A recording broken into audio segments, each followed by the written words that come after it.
we are losing our listening. We spend roughly 60% of our communication time listening, but we're not very good at it. We retain just 25% of what we hear. Now, not you, not this talk, but that is generally true. Let's define listening as making meaning from sound. It's a mental process, and it's a process of extraction. We use some pretty cool techniques to do this. One of them is pattern recognition. So in a cocktail party like this, if I say, David, Sarah, pay attention, some of you just sat up. We recognize patterns to distinguish noise from signal, and especially our name. Differencing is another technique we use. If I left this pink noise on for more than a couple of minutes, you would literally cease to hear it. We listen to differences, we discount sounds that remain the same.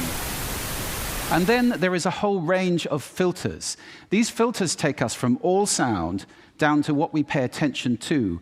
Most people are entirely unconscious of these filters, but they actually create our reality in a way because they tell us what we're paying attention to right now. I'll give you one example of that. Intention is very important in sound, in listening.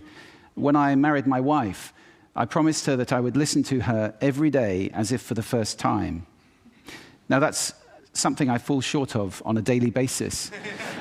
But it's a great intention to have in a relationship. But that's not all. Sound places us in space and in time. If you close your eyes right now in this room, you're aware of the size of the room from the reverberation and the bouncing of the sound off the surfaces. And you're aware of how many people are around you because of the micro noises you're receiving. And sound places us in time as well, because sound always has time embedded in it. In fact, I would suggest that our listening is the main way that we experience the flow of time from past to future. So, sonority is time and meaning, a great quote. I said at the beginning, we're losing our listening. Why did I say that? Well, there are a lot of reasons for this. First of all, we invented ways of recording. First, writing, then audio recording, and now video recording as well. The premium on accurate and careful listening has simply disappeared.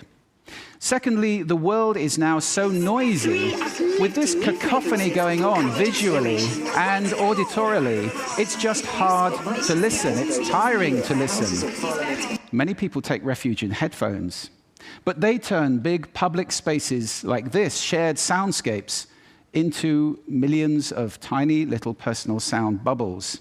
In this scenario, nobody's listening to anybody. We're becoming impatient.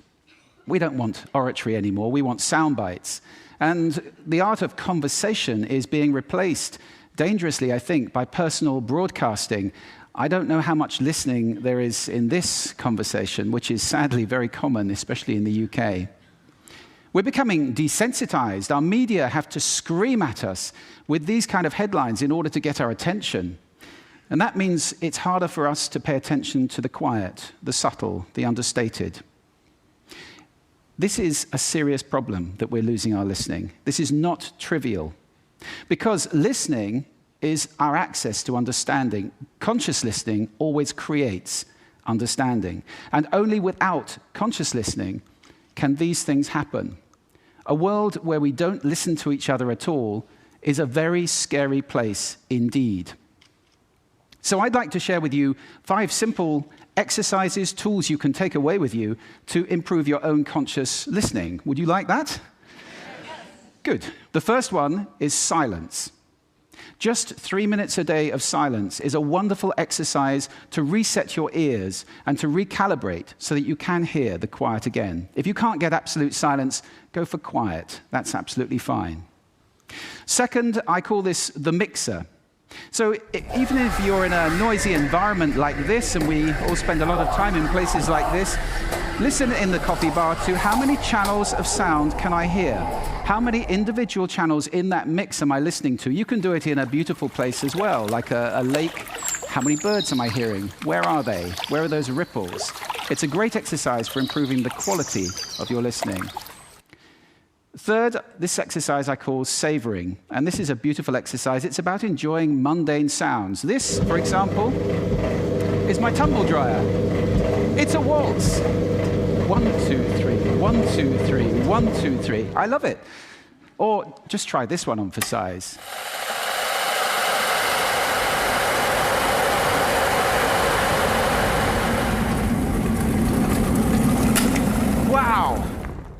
So mundane sounds can be really interesting if you pay attention. I call that the hidden choir. It's around us all the time.